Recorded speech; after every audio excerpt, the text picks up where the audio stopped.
Приветствую на канале, меня зовут Кузнецов Роман, я социолог.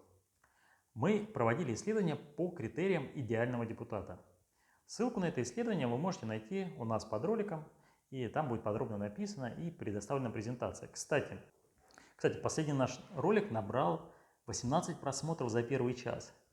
Это лидер, просто бьет наш канал, и я очень признателен тем подписчикам, тем прекрасным людям, мыслящим, которые посмотрели наш ролик. Сегодня я остановлюсь на одном из критериев. Изменение ситуации к лучшему, просто и образно давать надежду. То есть депутат в ходе избирательной кампании должен говорить о том, какая у него есть программа действий для того, чтобы ситуация изменилась в лучшую сторону, в отдаленной какой-то перспективе. Ну и, соответственно, если он работает на федеральном уровне, то есть если это партия, они должны говорить в целом о стране. Если это избирательный округ, то человек, депутат, кандидат в депутаты говорит об конкретном округе. Вы держите здесь. Вам всего доброго, хорошего настроения и здоровья. Есть критика. И вообще мы вот этим критериям мы идем в разрез с официальной позицией. Там выступает Володин, Путин. Они говорят про то, что не надо заниматься популизмом. Не надо обещать людям то, чего вы не сможете реализовать. С одной стороны, да? Но надежда – это не только популизм. Здесь есть такой момент, как когда люди находятся на низком уровне жизни или когда у них нет перспектив, и они не видят светлого будущего. Им должны предоставить какую-то альтернативу. Они должны поверить в то, что может все измениться серьезным образом. Ну, например, если мы берем пенсионеров, у них там, они живут на минимальной пенсии 12 тысяч рублей в месяц. Рассказы о том, что с 1 апреля им повысят пенсию на 5%, это не перспективная история. То есть, когда в целом инфляция растет, там все повышается на 1000 рублей, а пенсионер дает 500 рублей, это не изменит его качество жизни серьезным образом. Это не та перспектива отдаленная и не то желаемое будущее, которое пенсионер ждет. В этом смысле вот и была хорошая цитата у нас на фокус-группе. Женщина говорила: я с ужасом открываю новую платежку за ЖКХ. То есть человек не знает, какая придет платежка, и он понимает, что если она будет чуть-чуть выше, ну или там на несколько сотен рублей выше, то пенсии не хватит для того, чтобы прожить этот месяц. Понимаете? И вот в таких ситуациях это вопрос не только про деньги, это вопрос про альтернативы. И, соответственно, политики, в том числе депутаты, они их должны давать, эти альтернативы.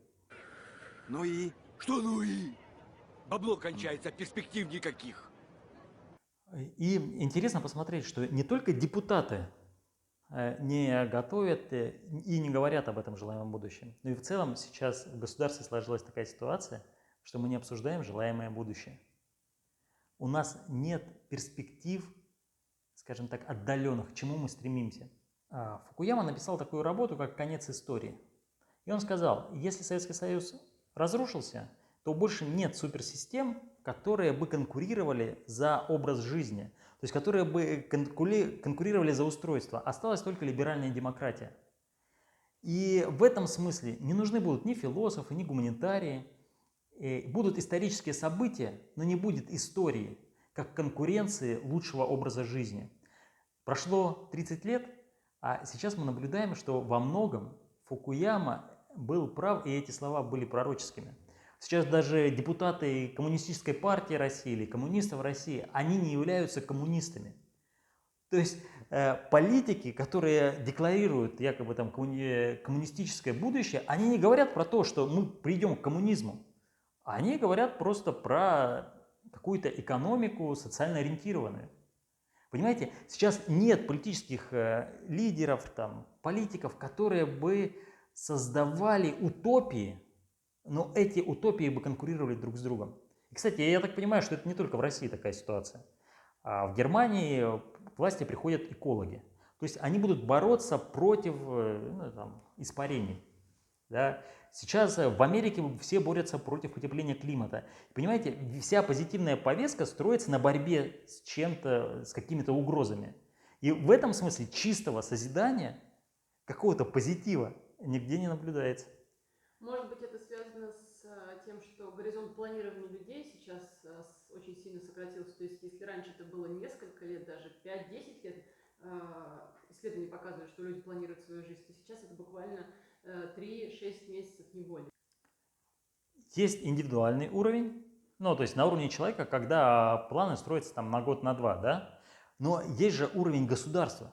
И это государственная политика. И в этом смысле мы же должны определять какие-то стратегии. Так может быть и государство не планирует уже так надолго? Ну, Они может. не знают, что будет завтра. Вполне возможно. С точки зрения тактического управления, это логично. Мы делаем просто, выстраиваем механизмы, которые работают, несмотря ни на какие изменения ситуации. Но с точки зрения как общности, с точки зрения понимания того, что мы едины не только благодаря паспорту или то, что говорим на одном языке, а что-то нас еще объединяет, вот именно общего будущего прекрасного не хватает. А поверят ли? Но, к сожалению, сейчас мы ответить на этот вопрос не можем, потому что нет тех лозунгов, нет того, что можно измерить или оценить. Просто нет. Но исследование показывает, что люди этого ждут. Или это вам так кажется? Но мне не кажется, мы это экспертно оцениваем. Понимаете, это идет лейтмотивом. То есть это не дадут количественные опросы. Человек сам не может понять, что мне нужна общественная цель, к которому бы все шли. Но это идет лейтмотивом. Допустим, когда Путин приходил к власти, он говорил про удвоение ВВП. Понятно, что для населения, в принципе, это было не так важно, и они постоянно не фиксировали, насколько мы приблизились к этому ВВП или нет. Но лейтмотивом это шло. Во всех СМИ говорили про увеличение среднего класса, про повышение материального положения. И в принципе в той или иной степени вот до 2010 года материальное положение в целом у населения росло.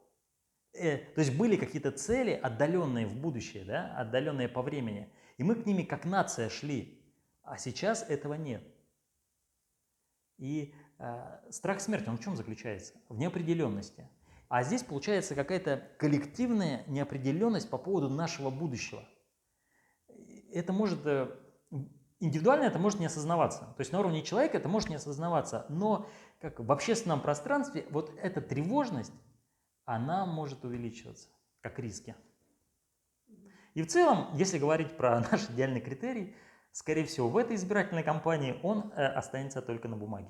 Мы сейчас смотрим, остался месяц до окончания выборов, и мы видим, что нет никаких лозунгов, в том числе популистских, нет никаких альтернатив, предложенных новыми партиями еще кем-то. Все направлено на какие-то механизмы. Единственный, кто говорил еще полгода назад, но, возможно, и сейчас начнет говорить, это Жириновский Владимир Вольфович, который говорит, мы отменим кредиты всем закредитованным гражданам.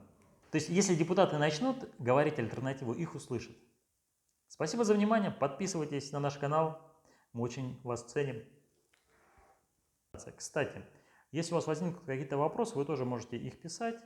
Если вам нужно будет PDF-вариант нашей презентации, мы также пишите на почту, мы вам сможем отправить.